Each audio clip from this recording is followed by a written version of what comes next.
청년들이 달려와서 인사를 하는 모습을 볼 수가 있습니다. 이재명 시장과 인사를 나누고 사진을 찍는 모습이 계속 펼쳐지고 있습니다. 네, 대선 출정식을 방불케 하는 모습인데요. 오늘 정말 청년들에 대해서 메시지를 강렬하게 좀 전달한 것 같습니다. 네.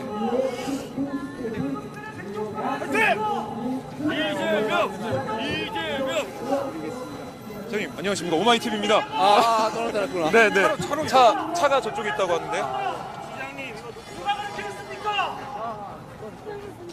어떤 인간들이 그렇게 만들었습니까? 자, 너무 바쁘시네요 오늘. 네. 일정이 많다고 하셔가지고 차까지 갈 동안만 제가 좀 들어보도록 하겠습니다. 오늘 17차 촛불 집회입니다. 네. 특검 연장이 되느냐 마느냐 많은 분께서 걱정하고 계시고, 오늘 촛불 집회 의미가 상당히 큰데요. 어떻게 보십니까, 시장님?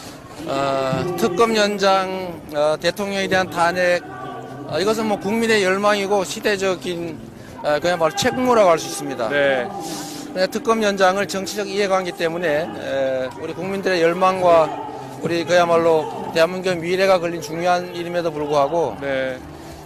지금 국회에서도 특검 연장 법안이 지지부진하고 네. 또 그 승인 권한을 행사하는 황교안 총리 그야말로 그 권한 대행이 제 생각으로는 연장 승인을 하지 않고 싶어 하는 것 같습니다.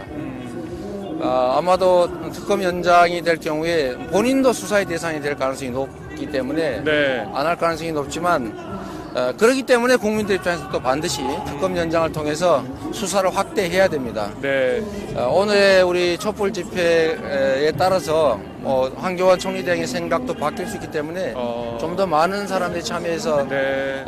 특검 연장이 되어야 되겠고, 네. 거기에 덧붙여서 지금 알 수 없는 헌법재판소의 결정도 탄핵을 인용하는 것으로 국민들이 강력하게 좀 밀어붙여야 될 것 같습니다. 그런 큰 의미가 있다는 말씀이신데요. 이거 한번 여쭤볼게요. 지금 바쁘시긴 한데 좀 껄끄러운 질문이 될 수도 있겠습니다. 당내 토론이 네. 토론 횟수가 이재명 시장님이 원하는 만큼 횟수가 되지 않고요. 당에서는 탄핵 정국에 집중해야 된다. 그렇기 때문에 토론 횟수를 더 많이 할 수가 없다. 이렇게 주장하고 있는데 어떻게 보십니까? 그런 측면이 전혀 없지는 않지만 매일 탄핵 집회를 하고 있는 것도 아니고, 네. 또 지금 후보들이 모든 일상적 선거운동을 열심히 격렬히 각 영역에서 다 하고 있습니다. 텔레비 예능에도 참여하고 생방송을 제외한 모든 그 선거와 관계된 녹화 방송에는 다 참여하고 하는데 토론만 안 된다. 이거는 저는 국민을 기만하는 것이라고 생각합니다. 예. 아니면 다 중단하든지 해야지. 다른 건 다 하면서 유독 그야말로 국민들의 알 권리를 충족시키고 국민의 선택의 폭을 넓히기 위한 가장 유력한 수단인 민주주의의 꽃, 선거의 꽃이라고 할 수 있는 후보 토론만 하지 않겠다라고 하는 거는 결국은 좀 우리 당의 편향이 좀 들어있지 않냐 하는 생각을 합니다. 다른 건 다 되는데 왜 안 하느냐. 토론만. 네, 그것도 왜 라디오만 하느냐. 맞아요. 또 라디오만. 영상은 안 되고 라디오만 하겠다. 근데 한 번은 되고 세 번은 안 된다. 뭐 말이 안 되는 것이라고 생각합니다. 더군다나 공당이 이미 후보들 간의 의견을 들어서 세 번을 하는 것도 사실은 탄핵 때문에 줄인 겁니다. 그렇죠. 줄인 거를 또 줄이고 아마도 탄핵 결정이 나면 시간 없다고 또 줄일 가능성이 저는 있다고 생각합니다. 예. 그렇게 하는 거는 국민의 선택권을 침해하는 그야말로 정당 정치에 맞지 않는 좀 불공정한 처사라고 생각됩니다. 당에서 번복을 해야 된다고 보십니까? 다시 만들어야 된다고 보십니까? 저는 원래 얘기된 대로 탄핵 전에 세 번 하는 게 뭐가 문제가 있겠습니까? 탄핵하는 날 하는 것도 아니고 네. 또 탄핵 집회가 있는 날 하는 것도 아니고 각 후보들이 각 전국을 다니면서 하는 선거운동 하는 방식을 모아서 한꺼번에 하면 국민들도 편하고 네. 또 국민들이 선거운동을 하지 말라고 하는 것도 아니지 않습니까? 그래서 저는 최소한의 우리가 양보해서 만들어낸 탄핵 전 세 번 정도는 하는 게 옳다라고 생각합니다. 그리고 라디오 이런 식으로 숨기고 하지 말고 당당하게 얼굴 내고 하자. 네. 왜 라디오에서만 합니까? 알겠습니다. 사람들은 토론을 통해서 읽어지는 문장의 내용을 보려는 게 아니라 표정이나 태도나 진정성을 눈빛을 통해 보고 싶어 하는 것이죠. 네. 90%는 가려진 거 아니겠습니까? 네, 알겠습니다. 시장님 네, 말씀 그래, 잘 들었고요. 감사합니다. 그러면은 만약에 당이 계속해서 이거 바꾸지 않고 그냥 정한 대로 한다면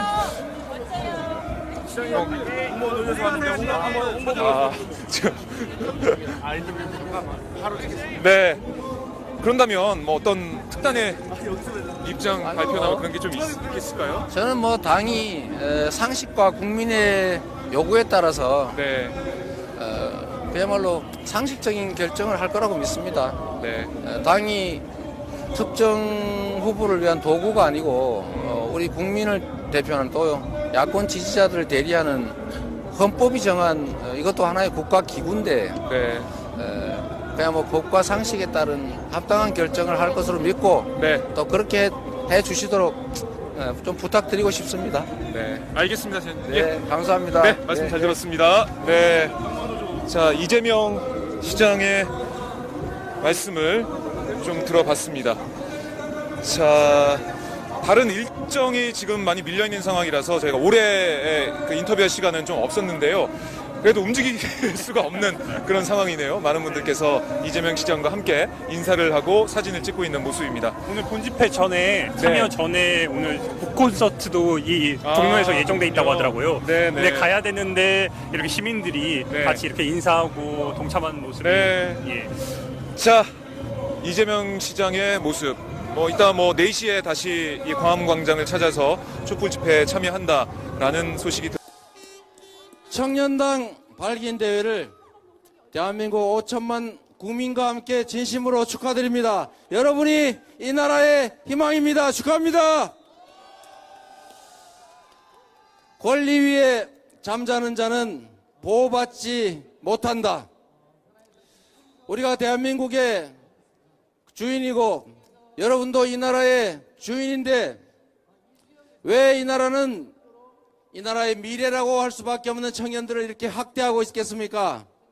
열정페이의 이름으로 착취하고 결혼도 할 수 있고 군대도 가야 되고 면허도 따고 다 할 수 있는데 딱 하나 못하는 게 있습니다.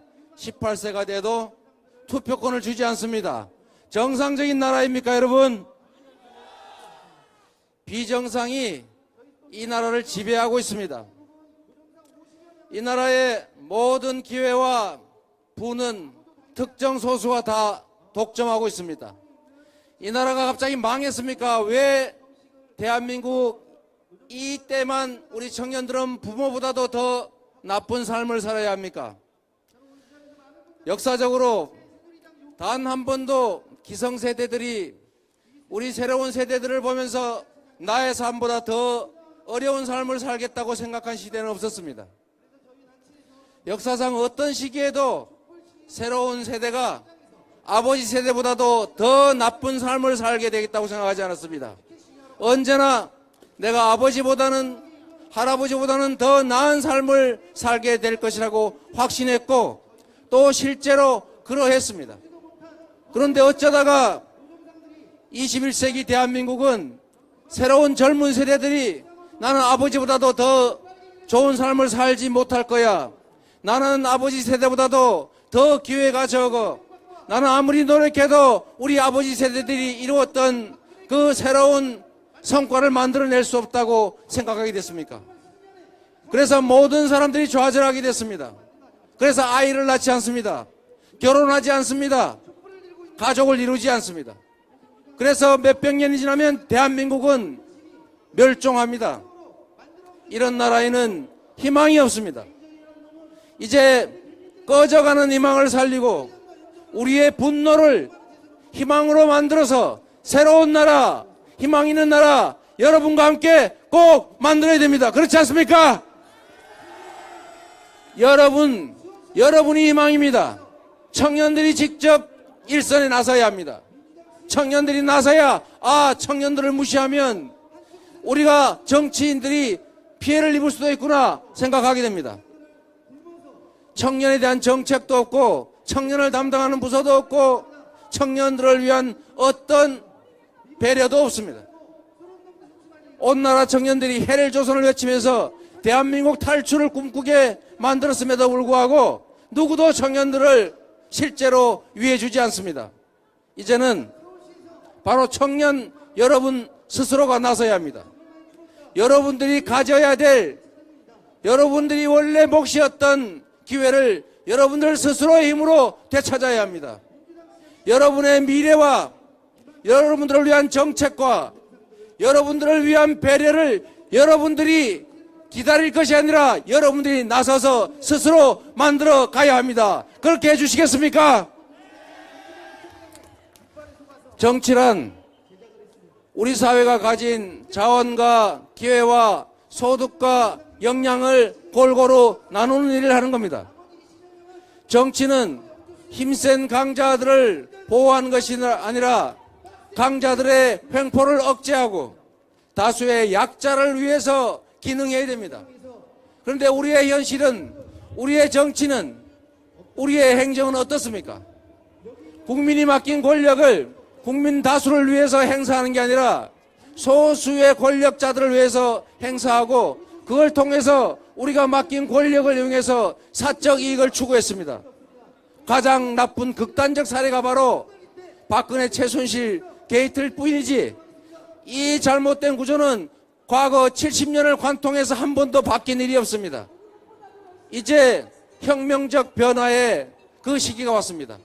이제 나라를 근본적으로 바꿔서 공정한 나라, 모든 사람이 공평한 기회를 누리고 공정한 경쟁 속에서 각자가 기여한 만큼의 몫을 누릴 수 있는 희망 넘치는 나라, 정의로운 나라, 그걸 만들 때가 됐습니다. 바로 이때 여러분이 나서야 합니다. 바로 청년이 나서야 합니다. 이 나라의 미래를 짊어지고 갈 청년들이 대상이 아니라 주체로 나서서 정치의 전면에 나서서 대한민국을 청년을 위한 나라, 희망이 살아있는 나라로 만들어 주십시오. 여러분들이 이 나라의 희망이고 청년이 살아야 나라가 삽니다.